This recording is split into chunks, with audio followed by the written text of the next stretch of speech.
Bonjour à toutes et à tous. Alors l'idée c'est de poursuivre la vidéo précédente qui s'intitule Fuck Patriarcat. Et notamment ce en compagnie d'un texte, d'une intervention vidéo et d'un petit graphique qui se trouve en dessous de cette vidéo. Il y a un lien, comme le texte d'ailleurs, vous pouvez cliquer pour accéder au lien. Ce texte s'intitule Le Maître. Alors pourquoi cette intervention? Eh bien, en fait, j'énonce un certain nombre de concepts, ou du moins de notions, dans la vidéo précédente, et des notions comme justement la toute-puissance ou la toute-jouissance, ce en relation avec la figure du maître, ou bien d'autres notions comme la dette au maître. Alors, la dette au maître, je ne vais pas avoir le temps d'en parler, mais j'en parle, du moins dans le texte, en dessous, qui est en dessous de cette vidéo.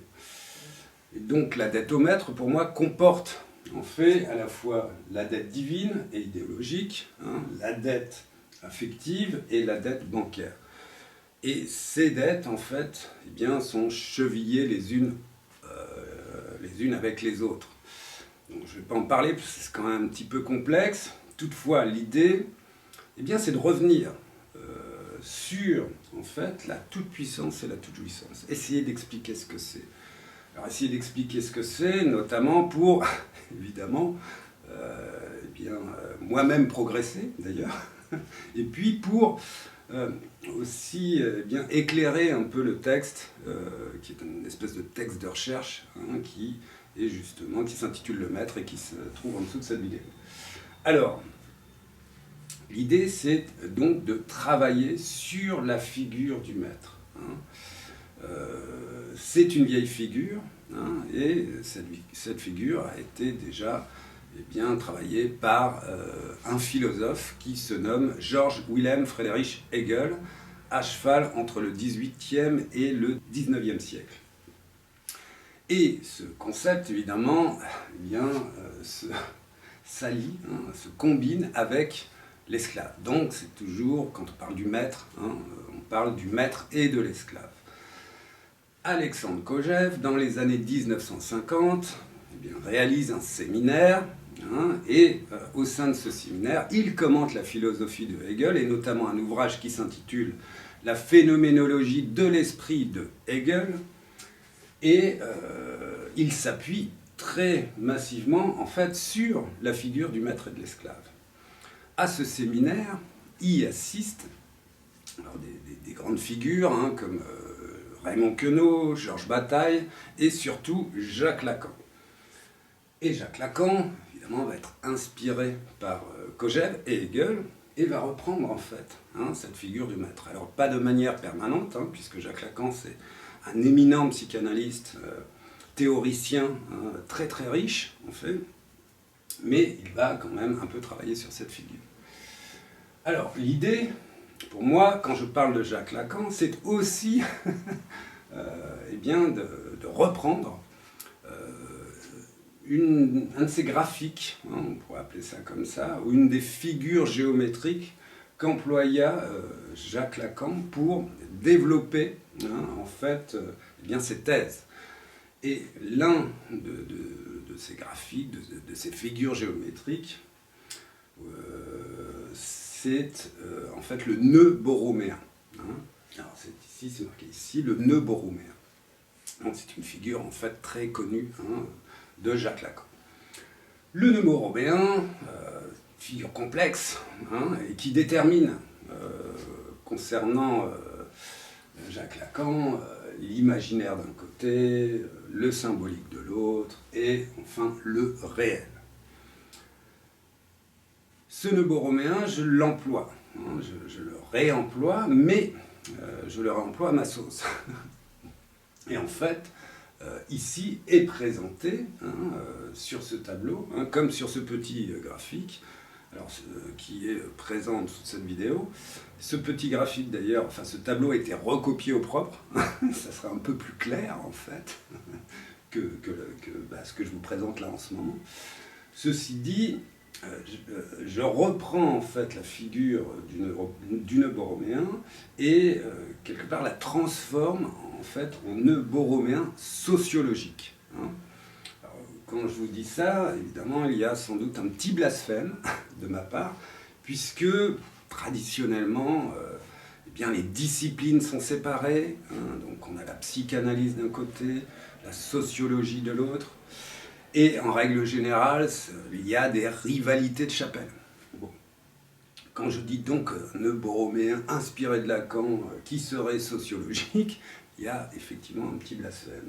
Ceci dit, bon, on a des disciplines, une discipline qui existe aujourd'hui, hein, qui s'appelle la psychosociologie, et puis on a pu voir des auteurs comme Herbert Marcuse dans les années 1950 aussi, qui s'appuyaient sur des thèses freudo-marxistes.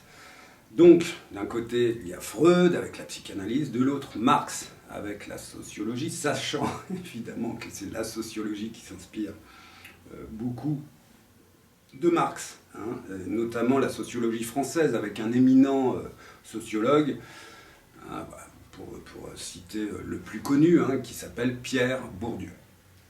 Ok, et pour moi, en fait, eh bien, l'idée, c'est d'envisager la figure du maître de manière dialectique. Hein, c'est-à-dire que d'un côté, il y aurait justement la sociologie, la société, hein, la sociologie travaille sur la société, et puis d'un autre côté, il y aurait la psychanalyse qui travaille plus particulièrement sur les sujets, sur les individus, hein, en tant que tels. Et donc, l'idée, c'est que, en fait, eh bien, la société va influencer l'individu, mais également, hein, l'individu peut influencer, façonner aussi la société. Donc, il y a une dialectique. Hein, ce n'est pas tout noir ou tout blanc, en fait. Hein. Et l'idée, c'est de mêler, hein, du moins d'avoir une approche aujourd'hui, hein, concernant ce concept, ou cette notion, hein, que j'appelle la toute-puissance et la toute-jouissance, ce en relation avec un nœud borroméen sociologique. Ok. Donc mêler société et individu. Alors pourquoi? Bien, je vais revenir quand même un peu dessus. Hein. En règle générale, la sociologie, effectivement, nous dit que c'est la société elle-même, hein, que ce sont des groupes, hein, un ensemble vraiment d'individus connectés, hein, en relation, ceux en relation évidemment avec le monde du travail, avec l'économie, etc., qui vont façonner l'individu, hein, en tant que tel. Et puis d'un autre côté, il va y avoir la psychanalyse qui va dire bah non, c'est plutôt effectivement des personnes, hein, avec des personnalités qui sont susceptibles d'influencer, hein, toute une société. Et ça, effectivement, on peut le constater, hein, eh bien, avec des maîtres. Hein, alors qu'ils soient effectivement potentats, dictateurs, chefs d'État, ou qu'ils soient des grands patrons d'entreprise aussi, hein, donc, qui touchent aussi le monde du travail, les secteurs économiques, mais qui aussi individuellement, eh bien, sont des personnes qui inventent, hein, qui innovent, qui découvrent. Hein. Bon, bah, évidemment, comme nos grands penseurs, hein, ou nos grands savants, Einstein, Freud, Beauvoir, etc. Hein. Donc, il y a une relation comme ça entre société et individu.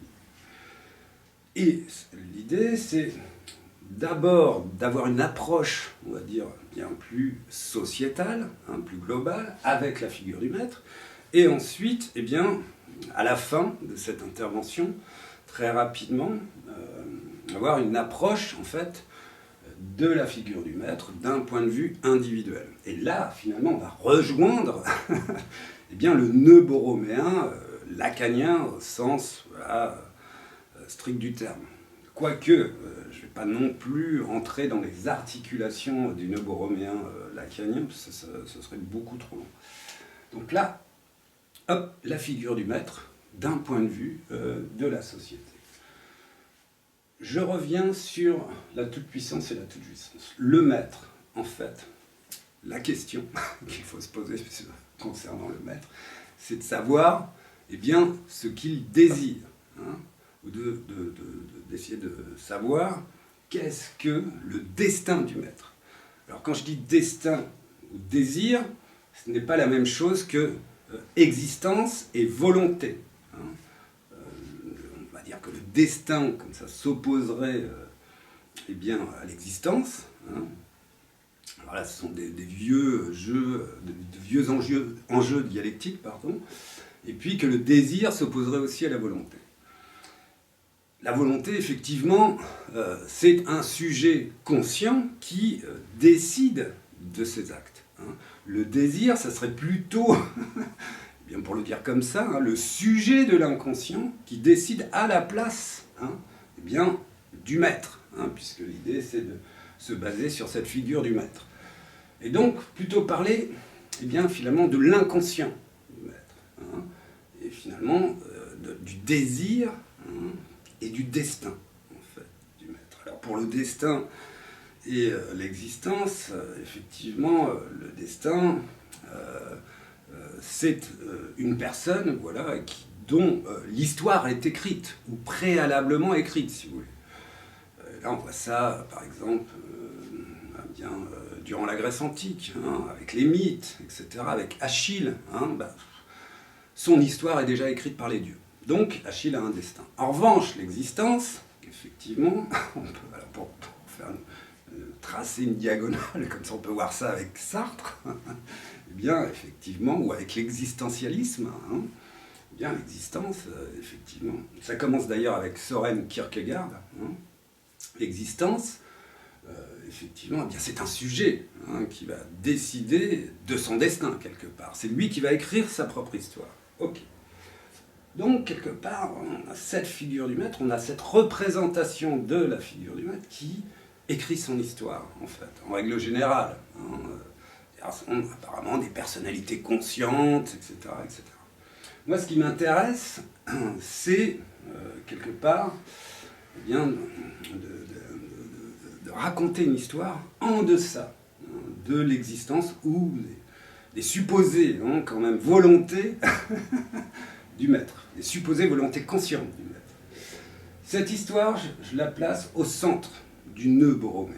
Hein, et je concentre en fait bien mes efforts plutôt sur la toute-puissance ou la toute-jouissance. Ce que désire le maître, hein, le destin du maître, c'est justement d'accéder à la toute-puissance et à la toute-jouissance. Alors, accéder dans quel sens ? Eh bien, pour le maître, il s'agit non pas d'une conquête, hein, d'un devenir pour le maître. Non, non. Il s'agit en fait d'un retour à la toute-puissance, à la toute-jouissance. Il s'agit de retrouver, hein, et non pas de trouver. Alors déjà, ça c'est une notion importante. C'est-à-dire que, bien, finalement, le maître, en fait, recule plutôt qu'il avance, hein, dans une certaine mesure, pour donner une image. Hein. On a l'impression qu'il avance. En fait, la plupart du temps, la figure du maître, c'est plutôt une figure qui recule. Hein. Alors, qui recule, pourquoi ? Il veut revenir à cette toute-puissance et à cette toute-jouissance, se rapportant à quoi ? Eh bien, se rapportant, en fait, à un état. Et cet état, c'est un état de nature. Et un état de nature originelle, en fait. Un état de nature originelle que le maître a préalablement connu. Hein. Il veut retourner à cet état de nature originelle. Alors, de manière générale, voilà, on va employer des grands mots, hein, mais disons, concernant eh bien, l'anthropologie, hein, la nature, qu'est-ce que c'est ? Hein, on peut se poser la question de savoir qu'est-ce que c'est que cette nature originale. On peut reprendre la fable chrétienne, hein, la fable judéo-chrétienne, concernant Adam et Ève, eh bien, qui auraient été rejetés du paradis lorsqu'ils ont croqué dans le fruit de la connaissance. Hein, on y reviendra. À partir de là, eh bien, effectivement, ils deviennent des êtres humains, mais surtout, hein, ils portent une faute. Hein, ils ont fauté. Donc, ils sont coupables. Hein, donc, eh bien, ils sont en dette. Ils ont une dette envers Dieu. Hein. Bon, alors ça, c'est voilà, hein, les récits religieux hein, qui nous font comprendre, bien comprendre, hein, que nous avons une dette envers Dieu du fait que nous naissons pécheurs. Hein. Ça, c'est très clair. Donc l'idée, effectivement, avant, c'est de dire qu'il y avait un paradis. Et au sein de ce paradis, hein, tout était permis. Tout était absolument permis. Hein. Donc c'était, effectivement, nous étions en contact, à l'origine, hein, au sein de, toujours au sein de cette fable, hein, c'est une fable évidemment, nous étions en contact eh bien, avec la toute-puissance et la toute-jouissance. Et nous étions quelque part eh bien, en contact avec le réel. Hein. On était collés au réel. Hein. Ok, toute-puissance, toute-jouissance. Le maître veut retrouver cet état de nature, en fait, hein, où justement, au paradis, tout est permis. Hein. Alors la question, c'est de se poser aussi d'autres questions, hein, qui seraient, mais de quelle manière le maître va procéder hein, pour eh bien, retourner hein, dans cet état de nature. Hein. Alors cet état de nature, pour préciser, effectivement, là c'est important de le préciser d'ailleurs, dans lequel il n'y a aucune morale. Hein. C'est même pas un état de nature immoral, mais c'est un état de nature amoral. Hein. Comme nous le dit Spinoza, hein, Baruch Spinoza, dans la nature, il n'y a ni vice, ni vertu. Hein. Donc cet état de nature originelle, si vous voulez, pour nous, êtres humains, coupables, nous qui sommes des êtres moraux, hein, évidemment, la nature, on va donner des jugements. Hein, c'est-à-dire qu'on va dire, il y a une nature moche, il y a une nature belle, il y a une nature artificielle, ou il y a une nature qui fait signe, hein, et qui ferait signe, nous donnerait finalement une vérité, hein, ou bien que cette nature est bonne, ou que cette nature est mauvaise. Vous voyez, donc nous exerçons nos jugements hein, concernant la nature, en fait. Mais au sein, justement, de la toute-puissance et de la toute-jouissance, ceux au sein du paradis où absolument tout est permis, puisque nous retournons quelque part dans le réel, hein, il n'y a pas de morale. Il n'y a plus de morale. Hein. Et le maître, c'est ça qu'il veut. Hein, c'est ça. C'est à ça qu'il veut retourner. Hein. Justement, dans un endroit où il n'y a plus de morale. Alors, j'ai posé la question, eh bien, comment s'y prend-il? Eh bien, il va s'y prendre d'une façon hein, assez désastreuse. C'est-à-dire que pour, finalement, avoir la sensation, en tant que maître, et là, je vais parler moins du maître au sens d'une figure ultime, c'est-à-dire du potentat, du dictateur, et donc du guerrier. C'est la figure du guerrier, là, vraiment. Hein. Ça concerne l'armée, en fait. Hein. Le maître, pour retourner, en fait, au paradis, où tout est permis, eh bien, le moyen le plus direct, c'est la guerre. Hein. C'est la guerre. Alors pourquoi? Eh bien, parce que durant une guerre, hein, alors que le maître soit sur un champ de bataille ou planqué dans son bunker, alors aujourd'hui, évidemment, les potentats, ils sont plutôt planqués dans leur bunker. Hein, ils ne sont pas comme Charlemagne hein, sur le champ de bataille. Hein. Eh bien, la guerre va permettre, en fait, une libération des pulsions. Alors, nouveau terme, pulsion. Hein, et donc, là, sur ce petit tableau, hein, toute jouissance, toute puissance, et juste à côté, vous avez 3 pulsions. Hein. Libération des pulsions. Pulsion morbide ou pulsion meurtrière, pulsion sexuelle, et troisième pulsion, alors que j'ai bricolé pour des questions de logique, la pulsion nourricière, hein, qui me semble être une pulsion extrêmement importante, en fait, qui m'apparaît comme la pièce manquante au puzzle. Ce maître, eh bien, en déclarant la guerre, et en motivant, stimulant la guerre, il libère les pulsions. Et notamment, eh bien, lorsqu'il y a une guerre, qu'est-ce qu'il se passe? Le meurtre est autorisé. Le meurtre est d'ailleurs licite, légal. Le viol est plutôt même bienvenu. Il est même incité. C'est une humiliation aussi. C'est une technique de guerre, le viol. Et puis, le pillage. Alors là, pour le coup, le pillage, c'est autant, évidemment, la nourriture, la captation des ressources, le blé, par exemple, la captation de l'énergie, le gaz ou le nucléaire, autre exemple, et effectivement la captation de tous les biens matériels possibles, c'est-à-dire l'argent, etc., etc. Donc, le maître, pour accéder, revenir en fait à la toute-puissance et à la toute-jouissance, le moyen le plus direct, c'est la guerre. Et alors, on peut constater effectivement au cours de l'histoire le nombre incalculable de guerres qu'ont déclenché les maîtres, pour évidemment retourner eh bien, un état de nature absolu, en fait. Donc, toute puissance, toute jouissance. Ici, effectivement, on peut se poser la question de savoir si le maître, c'est pas un grand psychopathe, vous voyez, à la base. Alors évidemment, non.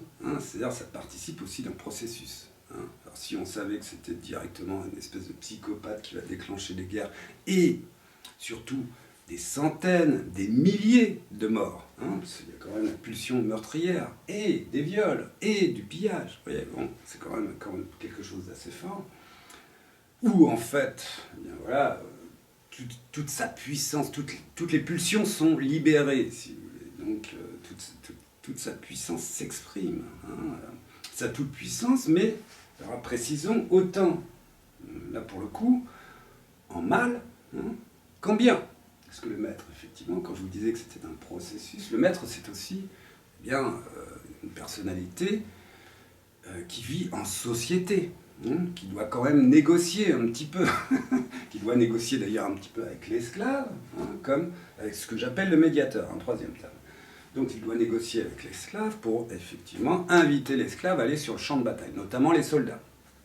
Et donc à se sacrifier. Mais à se sacrifier pour qui ou quoi? Eh bien, se sacrifier évidemment pour la patrie. Donc c'est le maître pour le bien aussi. C'est pour le bien de la patrie. Il veut en fait concentrer tous les pouvoirs, tous les principes, toutes les passions, et donc il veut aussi être le représentant, finalement, du mal absolu comme du bien le plus grand, le souverain bien. Il veut être le représentant du souverain bien. Donc, quelque part, être un dieu aussi. On verra ça un petit peu. Donc, il va finalement dire aux esclaves, c'est pour le bien de la patrie. Alors, aux esclaves qui sont morts, les soldats, effectivement, il ne peut plus leur dire grand-chose.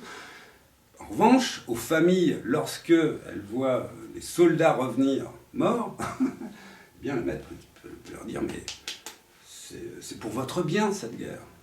Effectivement, vous voyez bien, alors c'est toujours les mêmes conneries, on peut le dire comme ça assez directement. Vous voyez bien qu'il y a un ennemi aux frontières, vous voyez bien que si nous n'avions pas provoqué la guerre, si nous y étions pas défendus, si nous n'avions pas anticipé, bien voilà, vous seriez justement dans la même situation, on vous aurait tué, on vous aurait violé, on aurait pillé la nation, etc. Donc si je fais la guerre, c'est pour votre bien. S'il y a des morts, c'est vos enfants, qui en règle générale ont entre 20 et 30 ans, mais c'est pas grave. C'est pour le bien de la nation. Donc le maître, voilà, il est dans cette, effectivement, démesure. Pas très équilibré, je crois. En tout cas, c'est mon opinion. Et donc, de ce point de vue-là, pour accéder à la toute-puissance et à la toute-jouissance, effectivement, il y a la guerre.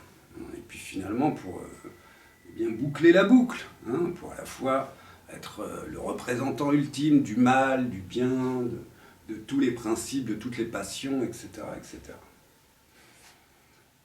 Alors, dire quand même que, bon, perdre un enfant, ça ne va, ce n'est pas dans l'ordre des choses. Hein, faut quand même le préciser. C'est-à-dire qu'une mère qui reçoit son enfant mort, ce n'est pas dans l'ordre des choses. On peut imaginer effectivement que son papy, sa mamie, oui, vont mourir, ça va. Mais perdre un enfant, c'est vraiment une dramatique, c'est une tragédie humaine. Hein, bon, je le dis comme ça en passant. Hein, bon. Mais le maître, lui, finalement, c'est une espèce de borgne au pays des aveugles. Donc, lui, écoutez, il va poursuivre sa quête, en fait. C'est ça le truc. C'est que lui, il s'en fout. Il peut y avoir 10 000, 20 000, 30 000 morts. Il s'en fout totalement. Lui, c'est la toute-puissance et la toute-jouissance qu'il vise, en fait. Qu'il veut retrouver. Ok. Alors, de quelle aussi manière le maître incarne, en fait, eh bien, ses principes, ses passions, ses puissances, hein, et ses jouissances, nous pourrions le dire comme ça. Alors les puissances, eh bien, ça aurait à voir avec le pouvoir, hein, et donc avec des principes aussi. Hein.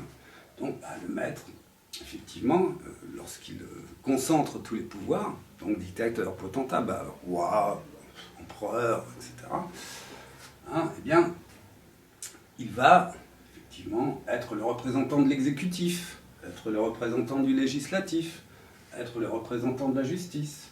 Il va également être le représentant de la norme, hein, de la normalité, hein, de quelle manière on se présente en public, etc., etc. Il va représenter la loi, évidemment. Hein, il va incarner la loi. D'ailleurs, le maître, c'est le bras droit de Dieu. Il ne faut pas l'oublier. Hein, c'est le bras droit aussi de la justice. Hein, donc il va incarner aussi, et d'ailleurs quasi les écrire, hein, quand ça l'arrange du moins. Il va modifier les textes, hein, il va écrire les règles de conduite. Règles de conduite qui sont destinées à l'esclave. Point. Alors, sous couvert, évidemment, de la loi et des normes. Donc le maître, c'est ça, hein, concentration comme ça de tous les pouvoirs. Alors ça nous rappelle quoi? Évidemment, ça nous rappelle la monarchie, hein, l'aristocratie, etc. Mais aujourd'hui, eh bien, dans certains pays, c'est ce qu'on voit, hein, c'est quand même ça. Donc, figure du maître qui concentre tous les pouvoirs. Alors ici, pour le faire vite, encore, il y a d'autres... Il y a les principes, les pouvoirs, on appelle la puissance, mais il y a aussi la jouissance. Hein. Peut-être qu'on ne l'interroge pas assez, la jouissance du maître. Hein. Il y a aussi la jouissance. Et le maître, lui aussi, veut incarner, finalement, eh bien, la gloire, hein, le prestige. Hein, parce que le maître a quand même une très très haute estime de lui-même. Voyez. Donc il va vouloir incarner la gloire. Il va vouloir incarner l'argent. Hein, c'est-à-dire qu'il va, évidemment, s'enrichir. Hein. Et puis il va, effectivement, incarner aussi le sexe. Hein. C'est-à-dire, bon, en règle générale, alors aujourd'hui on a aussi des femelles alpha, mais en règle générale, le maître c'est le mâle alpha. Vous voyez, hein. Et donc, c'est le mâle reproducteur, hein, par excellence. Hein. Et d'ailleurs, alors, pour faire une petite parenthèse concernant les femelles alpha, hein, parce que, évidemment, on est en 2022, la société a évolué, du moins en Occident, hein, parce que si on observe finalement les maîtres, potentats, dictateurs à la tête de pays, de nations comme ça, sont plutôt des figures masculines. Hein. Bon, je ne vais pas les citer, mais elles sont assez largement connues. Et il y en a vraiment un paquet encore dans le monde. Hein. Mais au sein de l'Occident et de la démocratie, maintenant, il y a aussi des femelles alpha. Hein. C'est-à-dire que la figure du maître, c'est ça dont il faut aussi prendre conscience, eh bien, elle est non-genrée. Hein. Il n'y a pas de genre, en fait. Ça touche chacun et chacune. Vous voyez, il n'y a pas de différence, si vous voulez, de sexe, justement. La femelle alpha, alors pour prendre un exemple assez radical, c'est encore toujours assez court, si eh bien on observe les partis d'extrême droite en Europe, donc en Occident, donc au sein de démocratie, Eh bien, les trois partis d'extrême droite en Italie, en Allemagne et en France sont incarnés, enfin les chefs du moins, les maîtres, sont incarnés par des femmes.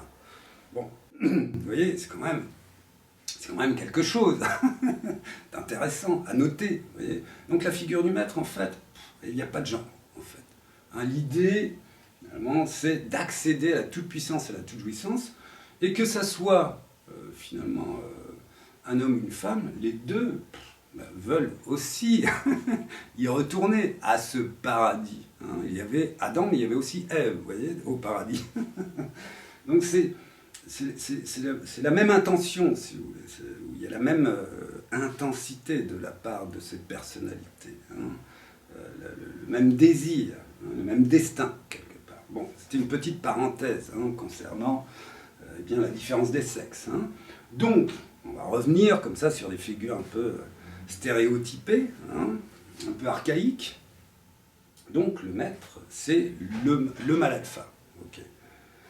Alors, l'idée, effectivement, c'est de se dire... Ah mince, il y a quelqu'un qui arrive. Alors, finalement, je voulais passer à une autre étape, ça tombe très bien.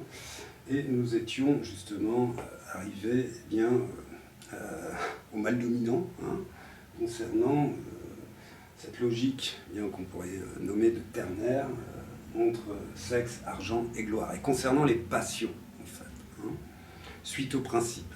Donc ceux en relation avec la puissance et avec la jouissance. Alors comment on peut continuer sur cette idée concernant la jouissance du maître? Bien, il est fort probable que cette jouissance soit issue d'un autre type de sociologie, hein, qu'on pourrait qualifier comme ça. Hein. Il s'agirait plutôt de la sociologie des chimpanzés. Hein. Donc il y aurait quand même une relation assez forte, assez dense, entre effectivement la figure du maître, sa recherche, et finalement nos congénères les chimpanzés. Alors, effectivement, je ne vais pas avoir le temps de développer, hein, c'est dans le texte, notamment un chapitre qui se nomme « Sexe contre nourriture », mais on peut dire qu'en fait, eh bien, le maître se focalise tout particulièrement sur la gouvernance, la descendance et l'abondance. Alors, effectivement, et vous verrez dans le texte hein, que ça correspond assez bien aussi eh bien, à, entre guillemets, la sociologie des chimpanzés. Alors pourquoi? Eh bien, en fait, pour le dire aussi assez rapidement, hein, la figure du maître, je vous disais qu'elle concentrait tous les pouvoirs. Et donc, afin d'accéder justement à la toute-puissance, toute-jouissance, si elle concentre tous les pouvoirs, il y a aussi un rapport, on pourrait établir un rapport d'identité avec une autre figure en trois temps, hein, que l'on connaît très très bien, hein, qui est le Père, le Fils et le Saint-Esprit. Donc la Trinité, hein, sa vieille figure. Et effectivement, la Trinité, le représentant de la Trinité, c'est Dieu. Eh bien, pour le maître, hein, on va dire que gouvernance, descendance, abondance, hein, ces trois modes, en fait, se réfèrent aussi à la figure du maître. Et le maître, comme je vous disais au début, c'est la figure de Dieu aussi, hein, très clairement. Donc il y a un rapport d'identité comme ça entre le maître et finalement Dieu. Mais alors pourquoi? Bien parce que le maître, effectivement, c'est le Père, hein, c'est la gouvernance. D'ailleurs, on retrouve dans certains textes, hein, le Père est le berger, comme ça, hein, qui va mener son troupeau. Hein. Donc en termes de gouvernance, le maître, c'est le Père. Et évidemment, le maître veut aussi avoir une descendance au sens où il désire être éternel. Il veut assurer, quelque part, eh bien, son immortalité. Et effectivement, ça serait une descendance identique. Donc on verrait plutôt, eh bien, comme ça se passe à peu près dans toutes les sociétés encore patriarcales, des sociétés, donc je répète, patriarcales, qui sont à peu près majoritaires, hein, très majoritaires dans le monde, on désire un enfant mâle. Hein. Donc, il y a aussi ici un rapport d'identité hein, entre finalement le Père, le Fils. Hein. Et puis le Saint-Esprit, effectivement, concernerait plus, dans ce cadre, l'abondance. Hein, donc la descendance, le Fils, la gouvernance et l'abondance. L'abondance qui, effectivement, pour nos chimpanzés, ça concerne plutôt la nourriture, le devoir d'ailleurs pour le mâle alpha, hein, de fournir au groupe de la nourriture. Et là, on est un peu dans cette même dimension avec le maître, concernant eh bien, un groupe, une société, hein, c'est ce devoir quand même de eh bien, remplir les gamelles de l'esclave, si vous voulez. Hein, ok. Donc, garantir une certaine forme d'abondance. Mais attention, il y a abondance et abondance. Hein, c'est-à-dire que le maître, effectivement, lui, l'abondance, elle est terrestre et totale. Hein, c'est-à-dire que pour l'esclave, effectivement, eh bien, c'est plutôt une abondance très réglementée, hein, très régulée. Alors, dans quel sens? Eh bien, on peut voir ça avec l'idée que le maître, et là on va commencer à parler du médiateur, hein, que le maître, en fait, est chevillé pour aussi, évidemment, garantir l'éternité, hein, garantir son immortalité. Donc on a cette garantie avec la descendance, mais on a aussi une autre garantie avec la croyance. Et donc, le maître est chevillé à un médiateur qui, au sein de l'histoire, se trouve être une autre figure qui est le prêtre, en fait. Hein.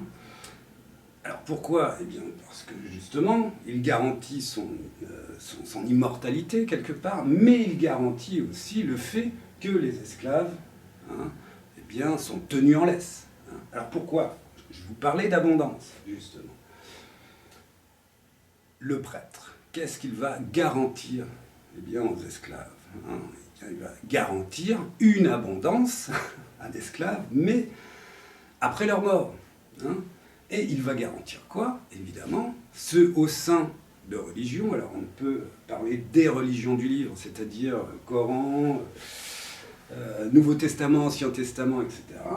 Qu'est-ce qu'il va garantir? Eh bien, il va garantir aux esclaves un retour au paradis, hein, comme il va le garantir aussi aux maîtres, d'ailleurs.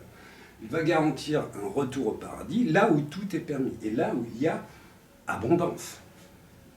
Abondance nourricière, vie éternelle, et puis abondance aussi sexuelle. Hein. Dans certains prêches, on entend ça. Hein. Donc c'est une garantie, cette croyance. Hein. Mais ceci dit, l'abondance, pour le coup, eh bien, c'est après la mort. Alors que lui, le maître, hein, c'est une abondance terrestre. Hein, on est très clair. Donc c'est une manière aussi, si vous voulez, pour le maître, eh bien, de faire en sorte que les esclaves soient sous la coupe à la fois de la force, hein, donc de la peur, hein, qui va instaurer le maître en tant que guerrier, hein, mais aussi eh bien, sous la coupe de la croyance, en fait.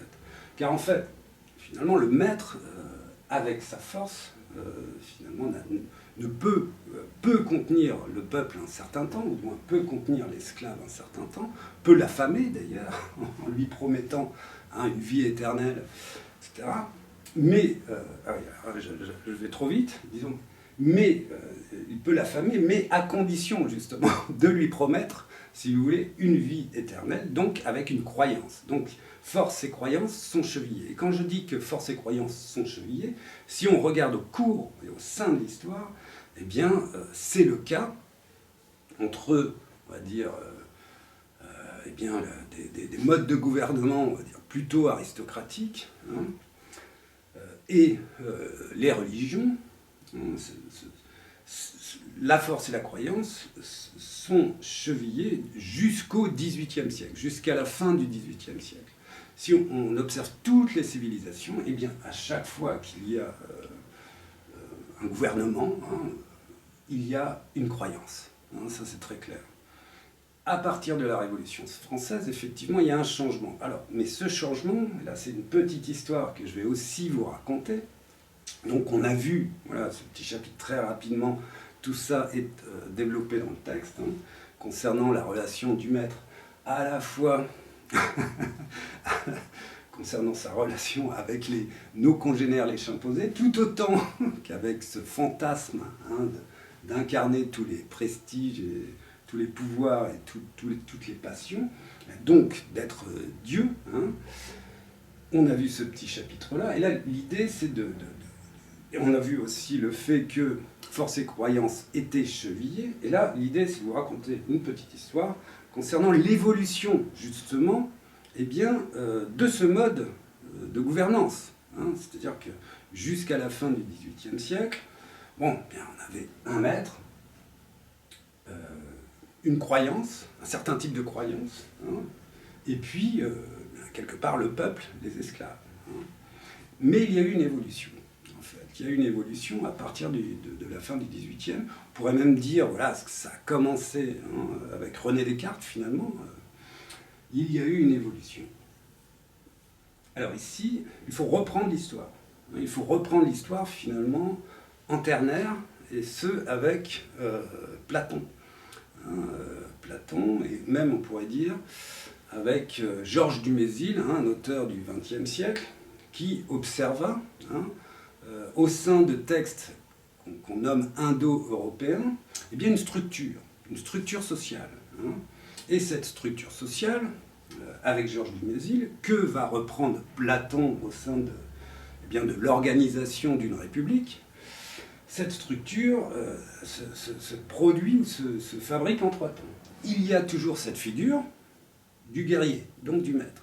Il y a toujours encore cette figure, concernant la structure des sociales, des sociétés, la figure du prêtre. Et enfin, il y a la figure du paysan. Okay, de manière un peu unilatérale. Alors ceci dit, on voit aussi une autre figure apparaître, mais qui n'avait pas beaucoup d'importance à l'époque, c'est celle du marchand. Et là, ce qui va être intéressant, c'est de voir l'évolution, en fait, de la figure du marchand. En fait. Donc on a Platon. Alors Platon, c'est un peu différent, c'est-à-dire que pour lui, effectivement, il y a toujours les guerriers au sein de sa République. Il y a les paysans, avec, évidemment, les marchands, mais qui ont un rôle assez subsidiaire. Et puis, on a, non pas les prêtres, mais pour Platon, les philosophes, évidemment. Et pour Platon, son idée, c'est que les philosophes dirigent, gouvernent, en fait. Mais bon, alors ça n'a pas été le cas pour Platon, d'une part, mais ça n'a jamais été le cas au cours de l'histoire. On n'a jamais vu, comme ça, une espèce de roi philosophe ou de comité de philosophes gouverner une société, quelle qu'elle soit, un pays, une nation, etc., etc. Donc, on a ces 3 figures, en fait, alors qui tournent, plus ou moins. Et alors on va passer aussi, pour poursuivre le fil de l'histoire, pour raconter quand même une petite histoire, on va passer au Moyen-Âge, et là on va retrouver les mêmes figures. Alors, on retrouve ces mêmes figures, évidemment, sous l'Empire romain, etc., mais au Moyen-Âge, on a aussi 3 types de figures. Et je tire ça de Georges Duby, un médiéviste, qui nous dit qu'il y a d'un côté les oratores, donc les prêtres, ceux qui maîtrisent le dogme, ceux qui relaient la parole de Dieu, donc ceux qui relaient la loi de Dieu, donc les règles de conduite pour le peuple, l'esclave et les paysans. Et on a également les bellatores. Alors les bellatores, ce ne sont pas les bellâtres, mais ce sont plutôt les belliqueux, donc les guerriers, et on a enfin les laboratores, donc les laborieux, les paysans. Et durant le Moyen-Âge, on retrouve en fait des icônes, des images avec la représentation d'un paysan, d'un prêtre et d'un chevalier. Alors, tout ça formait une société idéale, c'est-à-dire que le paysan nourrissait le chevalier et le prêtre, le chevalier défendait le paysan et le prêtre envoyait tout ce petit monde au paradis. Donc la boucle là était bouclée. Alors, quand je vous raconte ça en ternaire, évidemment, tout ça a été remis en cause. Mais bon, ça permet quand même une certaine lecture de l'histoire et surtout de la figure du maître. C'est surtout ça qui m'intéresse. Ok, donc là on est au Moyen-Âge. Et puis ensuite on va passer sous l'Ancien Régime, à des groupes plutôt qu'à des figures. Donc un groupe, le clergé, un autre groupe, la noblesse, et un dernier groupe qui serait le tiers-État. Mais là, on voit un changement. Je vous parlais des marchands, en fait. Le tiers-État, les représentants, ce groupe, eh bien, est composé de bourgeois, donc de ceux qui habitent le bourg, à la base. C'est comme pour nous le centre-ville, si vous voulez. Donc bourgeois. Et ces bourgeois, bien, effectivement, l'ancien régime, c'est juste avant la Révolution française, et effectivement, eh bien, ce sont les bourgeois qui vont prendre le pouvoir. Ça ne va pas être le peuple qui va prendre le pouvoir. Ça va être vraiment les bourgeois qui vont bien arracher le pouvoir à l'aristocratie. Bon, on connaît l'histoire, mais là, il va y avoir un changement. C'est-à-dire qu'il va y avoir un autre mode de gouvernement qui va se mettre en place. C'est-à-dire que le marchand, en fait, va remplacer le guerrier. Et là, aujourd'hui, eh bien, autant dans les nations, au sein des nations, on peut parler de dictateurs, on peut parler de potentats, et en règle générale, ces figures sont plutôt issues, ont été formées par l'armée, sont plutôt justement des guerriers, alors que, effectivement, si on observe un peu l'Occident, eh bien, les maîtres, maintenant, c'est ce qu'on pourrait appeler l'aristocratie financière. Eh bien, ce sont plutôt les marchands. Alors ça, c'est intéressant, parce que cette figure, en fait, de Platon jusqu'à aujourd'hui, elle a évolué. Et on voit quelques points d'évolution, déjà à partir du Moyen-Âge. Alors avant, évidemment, il y a eu des fortunes qui se sont faites, mais là, de manière plus massive, en fait. On voit cette évolution avec notamment l'invention au XIIIe siècle de la comptabilité en miroir. Et puis surtout, eh bien, le fait qu'il y ait des caravanes qui parcourent le monde pour ramener des marchandises, faire des échanges de marchandises, etc. Et procéder, comme le dit Karl Marx, eh bien, aux premières, alors à partir de la Renaissance, aux premières accumulations primitives. Donc c'est un terme, accumulation primitive, vous irez voir avec Karl Marx. Pardon. Et à l'époque de la Renaissance, pour situer un petit peu, donner des exemples, on a Jacques Coeur. Jacques Coeur qui est un très grand marchand, justement, de l'époque. Et le truc, c'est que le destin de Jacques Coeur, pour le moment, à la Renaissance, ce n'est pas de devenir maître. Il sera justement condamné par les aristocrates de l'époque. Voyez. En revanche, on a une autre figure, celle des Médicis. Et les Médicis, à la base, ce sont des marchands italiens venant de Florence. En revanche, les Médicis, si on se rappelle de Catherine de Médicis, eh bien, vont progressivement devenir des nobles, et vont devenir des maîtres. Alors cette progression, comme ça, du marchand, et donc de l'accumulation d'argent, qui est aussi une forme de pouvoir, alors plutôt s'organisant sous la forme du capital, ça va vraiment être un levier, en fait, à la fois pour les révolutionnaires bourgeois, et en même temps ces révolutionnaires bourgeois, bien qui sont commerçants, marchands, afin, petit à petit, dans le cadre d'une société, une société démocratique, et bien d'arriver au sommet du pouvoir. Donc, les médiateurs, je ne vous ai pas trop parlé du médiateur, je vous ai seulement parlé d'une figure, donc celle du prêtre, concernant l'alliance de la force et de la croyance. Et d'ailleurs, on voit ça encore aujourd'hui, à partir des années 2000, d'ailleurs, en Russie, on passe du régime... Alors on a essayé de passer à un régime plus démocratique, et puis en 2000, Poutine arrive, et puis effectivement, on voit en fait revenir les chrétiens orthodoxes au pouvoir, quelque part en Russie, chevillés effectivement avec le pouvoir du maître, et puis, on pourrait dire comme ça, bien un pouvoir oligarchique, en fait. Donc là encore, force et croyance sont chevillés ensemble, là depuis les années 2000 en Russie. Ok, bon, c'est juste une petite parenthèse, très vite. Je vous parle des médiateurs, et les médiateurs, en fait, effectivement, dans le cadre de sociétés démocratiques, eh bien, on pourrait se poser la question, c'est-à-dire que, effectivement, si les maîtres, désormais, sont les grands patrons, finalement, les membres de l'aristocratie financière, eh bien, finalement, les médiateurs, c'est ce qu'on dit, plus ou moins, sont, eh bien, nos hommes et nos femmes politiques, si vous voulez, dans le cadre de la démocratie. ils vont bien poursuivre en fait les désirs et le destin des maîtres qui seraient plutôt bien les membres faisant partie de l'aristocratie, les membres faisant partie de l'aristocratie financière. Je vais arriver à faire une phrase.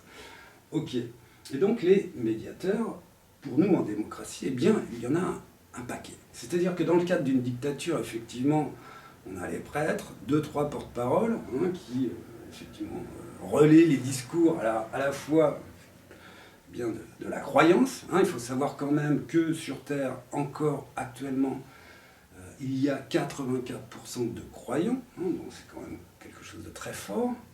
Et puis on a 2-3 porte-paroles, effectivement, qui relaient eh bien, les discours du maître. Alors des discours, effectivement, plus ou moins soporifiques, et qui engagent toujours l'esclave au service du maître. Alors que dans le cadre des démocraties, eh bien, les médiateurs sont très nombreux. C'est-à-dire qu'on trouve autant, eh bien, finalement, des fonctionnaires. Les fonctionnaires ont aussi une mission en tant que techniciens, c'est-à-dire d'être une cheville ouvrière entre les élus, les maîtres et le peuple. Mais on a aussi évidemment les journalistes, on a aussi éventuellement les artistes, on a aussi tout un tas d'associations, l'association Greenpeace, l'association Attac, etc., qui en fait font quoi ? Eh bien, qui relaient, non pas la parole des maîtres, logiquement, dans le cadre d'une démocratie, mais qui relaient la parole du peuple. C'est ce que, du moins, le peuple a pu obtenir suite à la Révolution française et américaine. C'est qu'au moins, leurs paroles soient relayées auprès, finalement, eh bien, des gouvernants, ce qu'on appelle les gouvernants. Donc il y a tout un tas de médiateurs, en fait. Et ça, c'est un autre mode de gouvernance. C'est très clair. C'est plus le mode de gouvernance avec un dictateur, mais bon, là, c'est un régime démocratique, on connaît, etc. Et justement, comment dire, divisé en 3 espaces. L'espace l'exécutif, législatif et le judiciaire. Et il y a ce qu'on appelle une séparation des pouvoirs, justement. C'est pas comme dans le cadre, justement, d'une dictature. On est d'accord. Et ça, c'est un mode de gouvernement autre. Mais, bon, alors qui, effectivement, fonctionne, il y a toujours quand même la figure du maître, ce maître qui, toujours, va être à la recherche de la toute-puissance et de la toute-jouissance, en tout cas, à la recherche d'un retour, de retourner à cette toute-puissance et à cette toute-jouissance. Ceci dit, il y a quand même la possibilité, du moins, on a déjà ça, qu'il y ait un relais, et bien de quoi ? Eh bien, on pourrait le dire comme ça, des besoins et des plaintes du peuple. Qu'il y ait un relais concernant les insatisfactions, les prières du peuple, et concernant, évidemment, les reproches et les nécessités se rapportant eh bien, au peuple. En fait, c'est déjà ça, dans un cadre démocratique. Alors, bon, je vais passer à une autre étape. En fait, ce que je vous raconte, effectivement, tout n'est pas, c'est pour faire une petite introduction, tout n'est pas dans le texte, ok, mais c'est pour vous donner des clés de lecture concernant le texte qui s'intitule « Le Maître », sur lequel vous pouvez cliquer en dessous de cette vidéo. Et d'ailleurs, je ne vous parle pas du reste qui est écrit sur ce tableau. Là, on se concentre sur la toute-puissance et sur la toute-jouissance, finalement, du maître. Alors, qu'est-ce que ça veut dire aussi ? Je vous ai dit qu'on allait parler, comme ça, de manière plus globale, de la figure du maître. Donc, dans un cadre qui est lié à une société. On a vu qu'il y avait 2 modes, comme ça, de gouvernance, finalement, entre, eh bien, la dictature d'un côté et une certaine forme de démocratie. Alors tout ça c'est complexe, effectivement, là j'y vais à la hache, mais bon, c'est pour aussi faire une approche, avoir une approche, donner des indications. Mais l'idée c'était de vous parler aussi de la figure du maître d'un point de vue individuel, et de revenir justement sur cette recherche du maître. Alors, quand je vous expose cette petite histoire, on peut se dire, eh bien, effectivement, cette figure, c'est la figure du psychopathe qui va déclencher des guerres pour contradictoirement accéder effectivement à plus de jouissance, plus de puissance. Et donc, il faut l'enfermer, il faut le mettre en HP direct, en hôpital psychiatrique, le plus proche, c'est très clair. Ceci dit, et donc on se dit effectivement que cette figure, eh bien, c'est le méchant. C'est celui qui, ou la méchante, d'ailleurs, comme je vous disais, c'est celui qui est au sommet et qui est très très très loin de nos préoccupations, etc., etc. Puisque nous, à la base, nous sommes effectivement bons. Ça c'est très clair. Du moins, on se passe toujours un petit peu de vernis. Et l'idée, c'est de vous expliquer qu'en fait, eh bien, au final, en tant qu'individu, qu'il y a aussi un rapport d'identité entre individu et société.